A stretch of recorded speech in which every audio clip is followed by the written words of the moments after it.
The Cleveland Browns made the playoffs last year without a first-round pick. This year, they didn't have a first-round pick either, but it's not about just making the playoffs. When you make a trade for a guy like Deshaun Watson, it's about making the AFC Championship game. It's about winning a Super Bowl. Welcome to the draft room. We're about to have the conversation, DP. The Cleveland Browns don't have a lot of draft picks, so you know what they have to be? They have to be efficient in what they do in making these selections. So they had to start in the second round. Second-round pick was an Ohio guy, right, from Ohio State. Michael Hall, interior defensive lineman that I know you like a lot. Let's talk about him. Man, he's one of the best pass rushers from the interior defensive line position.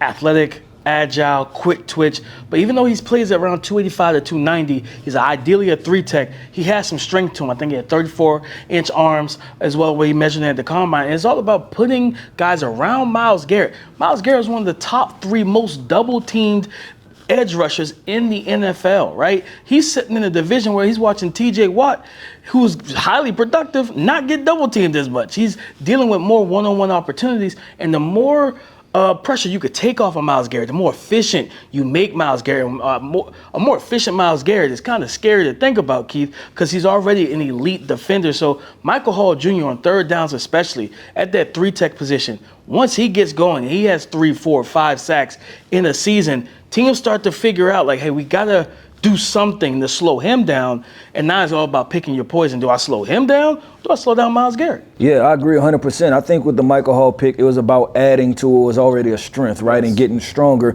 in the trenches. But we always talked about how the Cleveland Browns needed an interior defensive lineman. We kind of always said it was a run stopper type. But I like Michael Hall because, like you said, it's about getting after the quarterback from time to time. And this is a team, honestly, they will be up on other teams. So Michael Hall is going to have the opportunity to be able to get some sacks in this defense. But let's keep this thing, let's move it forward, right, because they went back-to-back offensive picks. They went Michigan guard Zach Zenner, right? And then they followed up with Jamari Thrash, and I want to park at Jamari Thrash. And the reason is this is a loaded wide receiver core. You're talking about Amari Cooper. You're talking about Jerry Jeudy. We're talking about Elijah Moore. You're talking about David Njoku. This is a talented football team, DP. Really There's a lot of talented players over here. So Jamari Thrash and his fit, right? Where does he fit amongst all these playmakers, not including the running backs?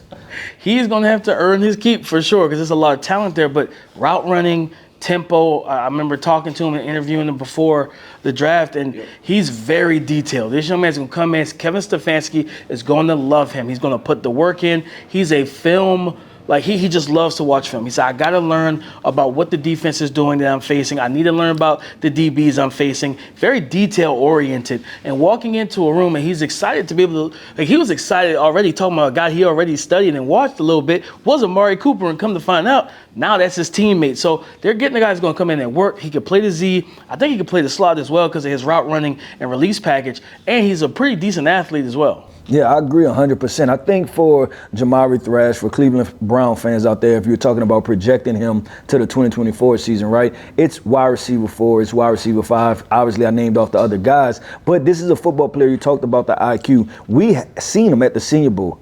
The IQ thing is big. The instincts thing is big. The ability to separate underneath is huge for him. So I think he's a guy that will continue to grow in this Cleveland Brown program. And while he may come in as wide receiver 4, wide receiver 5, the expectation for him could be wide receiver 3. Not wide receiver 2. I'll say wide receiver 3 as early as the 2025 NFL season. So as we look at this Cleveland Browns team, DP, well, you know what?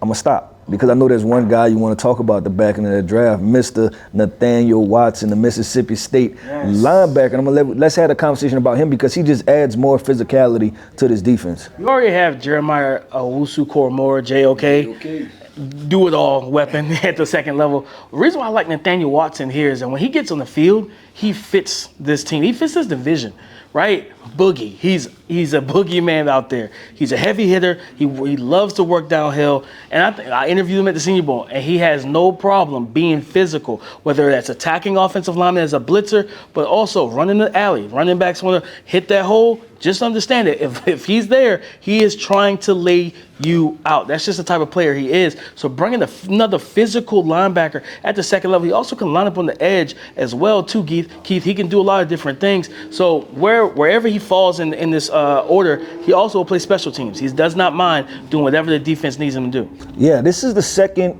maybe third year in a row, the Cleveland Browns just simply didn't have very many draft picks, right? So it's all about being efficient with what they did. And I think they were efficient at the end of the day. But listen, I'm not going to just leave this thought up to me, right? We're going to talk about the draft grade. That's why the people tuned in. Cleveland Browns fans, I know y'all care about the draft, even though y'all have one of the best rosters. So, DP, go ahead and reveal the draft grade that we came up with from the draft room.